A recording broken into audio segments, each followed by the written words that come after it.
Bonjour tout le monde et espérons que tout va bien. Aujourd'hui, on a l'honneur de vous présenter notre projet au sein du module électronique analogique encadré par Monsieur Abdelali Tito et réalisé par des étudiantes de la première année du cycle ingénieur génie industriel à la faculté des sciences et techniques de Tanger.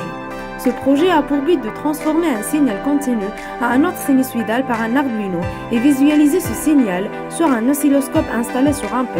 Pour la réalisation de ce projet, on va utiliser un Arduino Uno, un câble jack déjà réalisé au premier projet, des fils électriques, une plaque électronique de test, une LED et un potentiomètre. Le potentiomètre est une résistance variable qui a 3 bornes. La première représente la masse, la deuxième la sortie et la troisième l'entrée comme vous voyez sur la vidéo.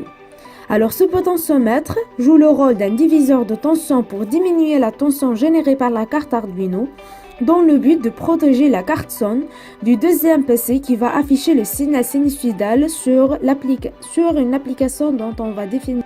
On va utiliser dans ce projet le potentiomètre de 5 à 10 kΩ.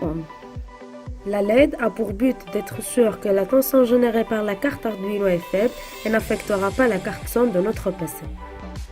Sur une carte Arduino, on trouve un microcontrôleur qui sert à exécuter le code, une porte d'alimentation, une porte de téléversement, un bouton de reboot, une clock et finalement les pins. Et on trouve deux types de pins. Premièrement, les digital pins et ils sont numérotés de 0 à 13 et puis on a les pins analogiques et les power pins. L'application Sound Card Scope pour visualiser notre signal sinusoïdal. L'application Arduino dont on va écrire un petit programme qui permet de créer un signal sinusoïdal sur la sortie PWN, la pin 6 d'un Arduino. Pour comprendre un peu ce programme, on va définir les fonctions majeures. La première fonction, c'est la fonction setup. Cette fonction qui s'exécute une seule fois à chaque démarrage du programme. C'est dans cette fonction qu'on initialise les variables, qu'on définit la fonction de chaque broche, l'entrée ou sortie, l'initialisation de l'état des sorties, des fonctions d'initialisation personnalisées ou toute autre partie de code que l'on souhaite exécuter qu'une seule fois. La deuxième fonction, c'est la fonction loop. Cette fonction est la fonction principale de l'Arduino.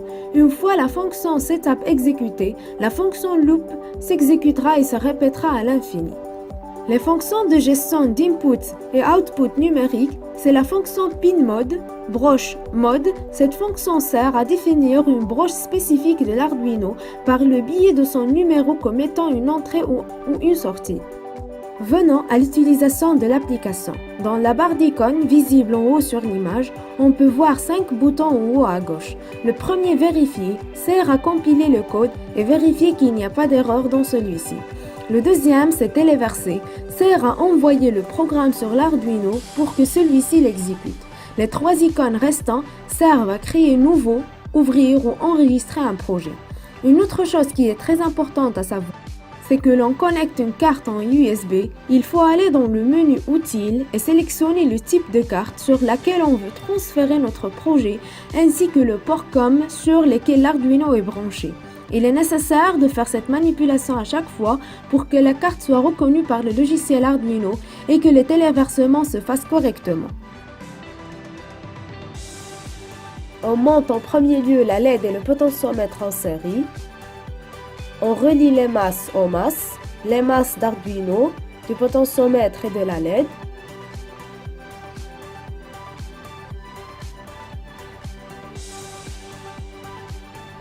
La sortie du potentiomètre à la sortie de la LED et l'entrée à la pin 6 d'Arduino comme vous voyez sur la vidéo.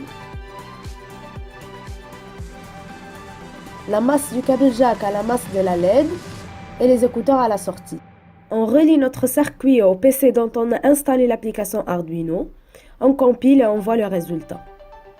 Comme vous voyez sur la vidéo, lorsqu'on varie le potentiomètre, l'éclairage de la LED varie aussi. On la diminue le maximum possible pour qu'on protège notre carte son de notre PC. Et voici le résultat final, le signal sinusoïdal sur l'oscilloscope. Tant on varie le potentiomètre, le signal varie.